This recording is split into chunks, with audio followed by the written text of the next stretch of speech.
Okay, if I'm looking at this example, it says calculate the volume that a 4.11 gram sample of CH4 will occupy at 270 Kelvin and a pressure of 91.2 kilopascals. I can tell that this question is using the equation PV equals nRT because I am given a pressure, I'm looking for volume, I'm able to calculate N for number of moles by using grams. My R I always have because R is the ideal gas constant and T stands for temperature, which I also have. So that is the equation that I've singled in on, and now I just need to do my calculations, my conversions, to be able to plug into this. I know I'm looking for volume, so I know that at the end I will get that V equals something liters. And I know that it's in liters because the volume in this equation will always be in liters. Similar to that, I know that the pressure in this equation always needs to be in atmospheres. So I need to convert this into atmospheres. So I would take 91.2 kPa for kilopascals, use my conversion chart, so kPa to ATM, and then I have 101.3 kilopascals is equivalent to 1 atmosphere. My kilopascals would cancel, and then I would divide 91.2 divided by 101.3. So 91.2 divided by 101.3 gives me this. So 0.900296. I don't really need to keep all of that, but I'm just using an excessive number of decimals so that I don't have any rounding errors when I get to the very end. So that is going to be my pressure.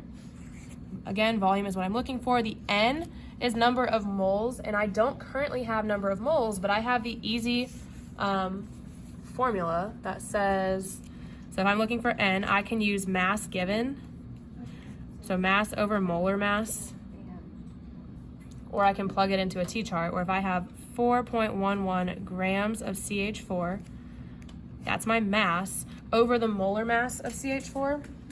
Molar mass of CH4 would be from my periodic table, where I would look up hydrogen has a molar mass of 1.008, multiply that by 4, and then I add to that 12.011, which is the molar mass of carbon. That gives me my molar mass of CH4. So if I just put that on the bottom, this does the exact same thing as a conversion chart. So 16.043 grams per mole would be my molar mass of CH4. And then I would just divide. So 4.11 divided by that answer. And that gives me 0.256186. Is that what y'all got for your number of moles? Yeah. That's right.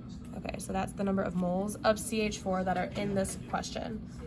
Then everything else is already set up for me. I just need to plug in. I personally prefer to manipulate the equation before plugging in numbers, but my students in general seem to do better plugging in numbers and then manipulating the equation. You do what works best for you, but I'm going to show manipulating the equation first. So since I know I'm looking for volume, I know to get volume by itself in the equation, I need to divide by pressure. Pressure would cancel out. I would divide that side by pressure. So I get that volume equals nRT over P. So that's what I'm going to plug in to find. So I have volume equals, my N is this number right here. So 0.256186. So N times my R, which is the ideal gas constant. That is on our formula chart, and it's up a little bit higher in our notes. So 0.0821, and that's the unit for that. Our T temperature is already in Kelvin, so I didn't need to do anything with it. It's just 270. And then divide that by my pressure that I converted to atmospheres already, so 0.900296. And then I'm plugging all of this into my calculator and solving. So 0.256186 times 0.0821 times 270 divided by 0.900296. and that gave me 6.307. So that equals 6.30778 something something. When I round this at the very end, I need to round to the correct number of significant figures. So I look at this, I use that number that has 3 sig figs, this number has 2 sig figs, that number has 3 sig figs. So I would round to the number with the least number of significant figures. In this case, it's 2. So my final answer needs to have 2 significant figures, which would just make it 6.3 liters. So my total volume in this question is 6.3 liters.